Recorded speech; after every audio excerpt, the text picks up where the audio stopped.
എപ്പോഴും അറിയണം.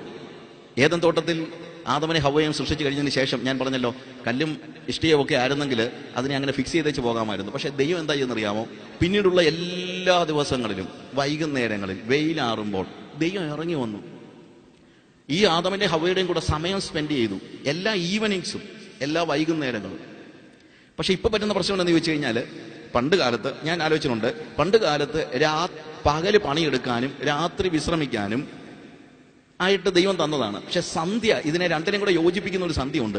ഈ സന്ധ്യകളിലാണ് ദൈവം ഇറങ്ങി വന്നത്. എന്റെ പൂർണ്ണമായ വിശ്വാസം, ഏതൊരു ക്രിസ്തീയ ജീവിതത്തിലും പകല് പണിയെടുക്കുകയും രാത്രി വിശ്രമിക്കുകയും സന്ധ്യകൾ ദൈവത്തിന് വേണ്ടി മാറ്റിവെക്കണമെന്നുമാണ്. ദൈവം അങ്ങനെയാണല്ലോ ചെയ്തത്. ദൈവത്തെ നമ്മൾ പഠിക്കുന്നതനുസരിച്ച് he's the same yesterday today and forever. ഇന്നലെയും ഇന്നും എന്നും അവൻ ഒന്നുപോലെയാണ്. അങ്ങനെയാണെങ്കിൽ ദൈവത്തിന് വ്യത്യാസമൊന്നുമില്ല. ഒരു ക്രിസ്തീയ ജീവിതത്തിൽ എല്ലാ വൈകുന്നേരങ്ങളിലും ദൈവം ഇറങ്ങി വരുമെന്ന് തന്നെയാണ് എൻ്റെ ചിന്ത. ദൈവം ഇറങ്ങി വന്ന് നമ്മുടെ വാതിൽക്കൽ വന്ന് നിൽക്കുകയാണ്. മോനെ ഞാൻ അകത്ത് വരട്ടെ എന്ന് ചോദിക്കുമ്പോൾ നമ്മൾ പറയുന്നത് അറിയാമോ? കർത്താവേ, ഒരു മിനിറ്റ്, ഈ സീരിയലിലൂടെ ഒന്ന് കഴിഞ്ഞോട്ടെ എന്ന് പറഞ്ഞ് നമ്മൾ ദൈവത്തെ പുറത്തു നിർത്തുകയാണ്, ഇല്ലേ? അങ്ങനെ ഉള്ള സീരിയലെല്ലാം കണ്ടു കഴിഞ്ഞ് രാത്രി കിടക്കാറാകുന്ന സമയത്ത് കണ്ണും തിരുമ്മി ഒരു കുടുംബ പ്രാർത്ഥന വായിച്ചു പ്രാർത്ഥി, ഏത് പാട്ടാടാ പാടുന്നത് എന്ന് ചോദിച്ച് പിള്ളേരെ വിളിച്ച് ഒരു പാട്ടും പാടിച്ച് കണ്ണും തിരുമ്മി എഴുന്നേറ്റ് പോകുന്ന ഒരു കുടുംബ പ്രാർത്ഥന കൊണ്ടൊന്നും ക്രിസ്തീയ ജീവിതം വളരത്തൊന്നുമില്ല. ക്രിസ്തീയ ജീവിതം ശരിയാകണമെങ്കിൽ ഞാനും എൻ്റെ ഭാര്യയും ദൈവവും എൻ്റെ കുഞ്ഞുങ്ങളും ഒരുമിച്ച് വൈകുന്നേരങ്ങൾ കർത്താവിനോടൊരുമിച്ച് ചെലവഴിക്കുന്ന ഒരു കുടുംബമാണ് വാസ്തവത്തിൽ രക്ഷപ്പെടുന്ന കുടുംബം എന്ന് പറയുന്നത്.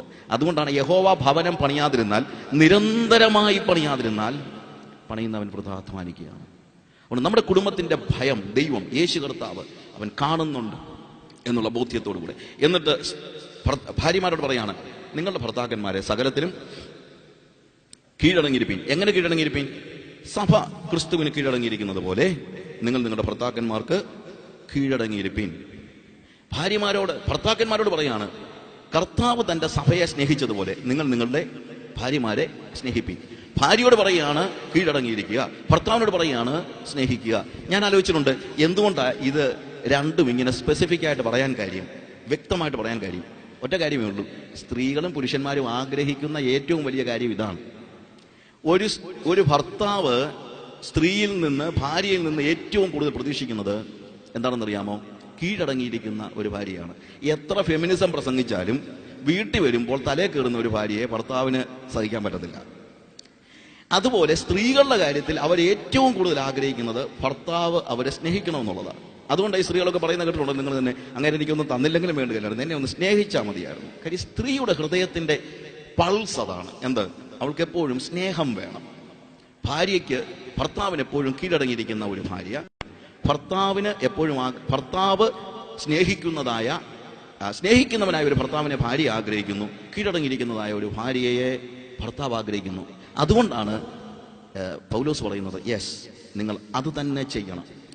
സ്ത്രീയെ എടുത്തത് കാലിൽ നിന്നായിരുന്നെങ്കിൽ വേണമെങ്കിൽ ചവിട്ടി താഴ്ത്താമായിരുന്നു, തലേന്നായിരുന്നെ വേണം തലേ കയറ്റി വെക്കായിരുന്നു. പക്ഷെ സ്ത്രീയെ എടുത്ത് എവിടെ നിന്നാണ്? വാരിയലിൽ നിന്നാണ്, സൈഡ്. അതുകൊണ്ട് എവിടെ നിന്ന് എടുക്കപ്പെട്ടോ അങ്ങോട്ട് ചായാനുള്ള വലിയൊരു ടെൻഡൻസി എപ്പോഴും ഒരു സ്ത്രീക്കുണ്ട്. അതുകൊണ്ട് അവൾക്ക് ആശ്വാസം വേണം, ഭർത്താവിൽ നിന്നുള്ള സ്നേഹം വേണം. എവിടെ നിന്ന് എടുക്കപ്പെട്ടത് അവിടേക്ക് ചായാനുള്ള ഒരു ടെൻഡൻസി ഉണ്ട്. അതുകൊണ്ട് ഇന്ന് മനസ്സിലാക്കേണ്ട ഒരു കാര്യം, ദൈവികമായ നിയമം എന്ന് പറയുന്നത് കീഴടങ്ങിയിരിക്കുന്ന ഒരു ഭാര്യയും സ്നേഹിക്കുന്നവനായ ഒരു ഭർത്താവുമാണ്. ഇനി ഏതെങ്കിലും ഒരു കാര്യത്തിൽ ഒരാൾ പരാജയപ്പെട്ടാൽ എന്താണ് ചെയ്യേണ്ടത് എന്ന് ചോദിച്ചേക്കാം. ഒരു ഭാര്യ കീഴടങ്ങിയിരിക്കുന്നില്ലെങ്കിൽ എന്ത് ചെയ്യും? കീഴടക്കാൻ പറ്റത്തില്ല. അങ്ങനെ വേദോസം പഠിപ്പിക്കുന്നില്ല. കീഴടങ്ങണമെന്നാണ് പറയുന്നത്. ഭർത്താവ് സ്നേഹിച്ചില്ലെങ്കിൽ എന്ത് ചെയ്യും? എന്ത് ചെയ്യാൻ പറ്റും? നിങ്ങളെ ദൈവം എന്ത് നിങ്ങളോട് ദൈവം പറഞ്ഞോ അത് പിന്നെയും ചെയ്തുകൊണ്ടിരിക്കുക എന്നുള്ളതേ ഉള്ളൂ. ഭർത്താവ് സ്നേഹിക്കുന്നില്ലെങ്കിൽ വീണ്ടും ഭർത്താവിന് കീഴടങ്ങിയിരിക്കുക. ഭാര്യ കീഴടങ്ങുന്നില്ലെങ്കിൽ വീണ്ടും ഭാര്യയെ സ്നേഹിച്ചുകൊണ്ടിരിക്കുക. അങ്ങനെ സ്നേഹിച്ചുകൊണ്ടേയിരിക്കുന്ന ഒരു ഭർത്താവിന് കീഴടങ്ങാതിരിക്കാൻ ഒരു ഭാര്യയ്ക്കും കഴിയത്തില്ല. കീഴടങ്ങിക്കൊണ്ടേയിരിക്കുന്ന ഒരു ഭാര്യയെ സ്നേഹിക്കാതിരിക്കാനും ഭർത്താവിന് കഴിയത്തില്ല. അങ്ങനെ നിങ്ങളുടെ കുടുംബജീവിതം തീർച്ചയായും അനുഗ്രഹപ്രദമായിരിക്കും. ഞാൻ എൻ്റെ വാക്കുകളെ അവസാനിപ്പിക്കുകയാണ് ഈ സമയത്ത്. വീണ്ടും ഒരിക്കലൂടെ ഓർമ്മിക്കട്ടെ, നമ്മുടെ ജീവിതം അലക്സിനോടും ഫിബിയോടും മാത്രമല്ല, ഇവിടെയുള്ള സകല ആളുകളോടും, വിവാഹം കഴിച്ചവരോടും കഴിക്കാനുള്ളവരോടും പറയട്ടെ, ദൈവം വൈകുന്നേരങ്ങളിൽ ഇറങ്ങി വരുമ്പോൾ അവനോടുകൂടെ സമയം ചെലവഴിക്കുകയാണെങ്കിൽ അത് തീർച്ചയായും അനുഗ്രഹകരമായിരിക്കും. നിങ്ങൾ നിങ്ങളുടെ ജീവിതത്തിൽ ഒരു തീരുമാനമെടുക്കണം. I will give my evenings to my God. എൻ്റെ വൈകുന്നേരങ്ങളെ ഞാൻ കർത്താവിന് കൊടുക്കും. എൻ്റെ വൈകുന്നേരങ്ങൾ ഞാൻ സീരിയലിന് വേണ്ടിയും സിനിമയ്ക്ക് വേണ്ടിയും ഓഫീസിലെ വർക്കിന് വേണ്ടിയും മറ്റു കാര്യങ്ങൾക്ക് വേണ്ടിയും മറ്റുള്ളവരുടെ കുറ്റം പറയാനുമായിട്ട് വിട്ടുകളയത്തില്ല. I will spend my time, my family time, my quality time I will give to my Lord. ദൈവമായ കർത്താവ് നിങ്ങളെ സഹായിക്കുമാറാകട്ടെ. Thank you.